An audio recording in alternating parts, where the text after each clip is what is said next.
शुरू अल्लाह के नाम से जो बड़ा मेहरबान नहायत रहम करने वाला है। देखती आंखों सुनते कानों को मोहम्मद इरफान की तरफ से सलाम कबूल हो। दोस्तों आज मैं जो आपके लिए रेसिपी लाया हूँ ये बहुत ही जबरदस्त और बड़ी अच्छी रेसिपी है। दोस्तों आप इसको बनाना नहायत ही आसान है। आप इसको बनाएं, इंशाल्लाह आपको बनाने में भी आसानी होगी और खाने में भी मजा आएगा। तो दोस्तों चलते हैं अपने रेसिपी की तरफ। सबसे पहले दोस्तों जिन्होंने मेरा फूड ट्यूब चैनल सब्सक्राइब नहीं किया प्लीज वो मेरा फूड ट्यूब चैनल सब्सक्राइब करें, लाइक करें और इसे अपने दोस्तों से जरूर शेयर करें। दोस्तों मेरी रेसिपी का नाम है निहारी। निहारी रेसिपी इंडिया और पाकिस्तान की ट्रेडिशनल रेसिपी है। तो दोस्तों चलते हैं अपनी रेसिपी की तरफ। फर्स्ट ऑफ ऑल दोस्तों जो इसका मेन इंग्रेडिएंट्स है, जो इसमें मेन चीज जाती है वो एक है अनियन यानी कि प्याज। और इसको थिक करने के लिए मैंने बनाया है आटे का बैटर। आटे के बैटर में मैंने इसमें 3/4 कप मैंने आटा डाला है और इसमें मैंने 2 कप पानी ऐड किए हैं। मैंने आटे का ये बैटर बना लिया है और मेरे पास बीफ है दोस्तों। उसके बाद स्पाइसेस में मेरे पास दोस्तों सौंफ है और मेरे पास बादियान के फूल हैं 3 से 4 पीसेस। मेरे पास दालचीनी के हैं और दड़ा मिर्च है दोस्तों, अजवाइन है, तो मेरे पास जीरा है, ब्लैक पेपर है, ब्लैक पेपर के बाद 3 बड़ी इलायची, 3 छोटी इलायची, जायफल जावित्री है और कड़ी पत्ता है मेरे पास। 1.5 टेबल स्पून मेरे पास नमक है और मेरे पास हल्दी है। 1.5 टेबल स्पून मेरे पास धनिया पाउडर है और मेरे पास कुटा हुआ अदरक लहसुन है मेरे पास। ये मेरे पास सरसों का ऑयल है, ये मेरा हैंडमेड है सरसों का ऑयल। इसकी भी मैं रेसिपी आपको जल्द बता दूंगा। सरसों का ऑयल मेरे पास 1 कप है। तो दोस्तों सबसे पहले जो मेरे पास स्पाइसेस थे वो मैं अपने ब्लेंडर में डाल दूंगा। सौंफ डालूंगा, इसमें जीरा ऐड कर दूंगा, बादियान के फूल और दालचीनी ऐड करूंगा, ब्लैक पेपर यानी काली मिर्च ऐड कर दूंगा, दड़ा मिर्च ऐड कर दूंगा, बड़ी छोटी इलायची ये दोनों ऐड कर दूंगा, जायफल जावित्री ऐड कर दूंगा और अजवाइन ऐड कर दूंगा। दोस्तों कुटी हुई धनिया भी ऐड कर दूंगा, तेज पत्ता ऐड कर दूंगा। 2 पैन ले लिए, इसके अंदर मैं ऑयल ऐड कर दूंगा। ऑयल को मैं थोड़ा गर्म होने दूंगा।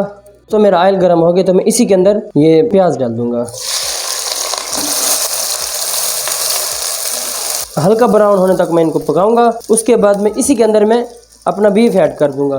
तो जी मेरे दोस्तों इसका कलर लाइट ब्राउन हो गया, मैं इसके अंदर बीफ ऐड कर रहा हूँ।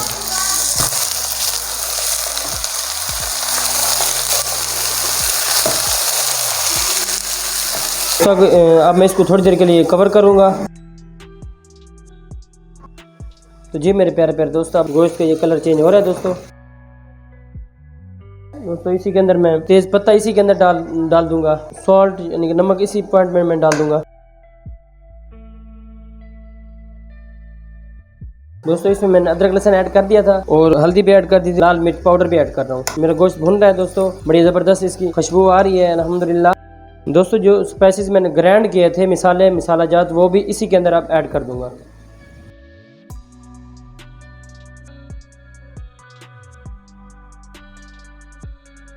जी इसको मैं थोड़ी देर कवर करके कुक करूंगा। आंच मेरी स्लो है, ज्यादा तेज आंच नहीं है। दोस्तों मैं इसको ढक्कन हटा के अब ये जो मैंने घोल बनाया था आटे का घोल इसी के अंदर ऐड कर दूंगा।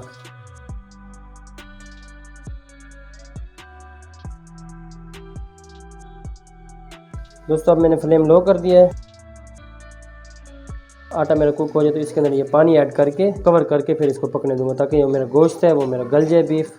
दोस्तों इसको मैंने लो आंच पे मैंने इसको कुक कर लिया। ये मेरा अब आटा भी मेरा कुक हो गया, आटा भी मेरा पक गया। अब मैं इसी के अंदर ये पानी ऐड कर दूंगा।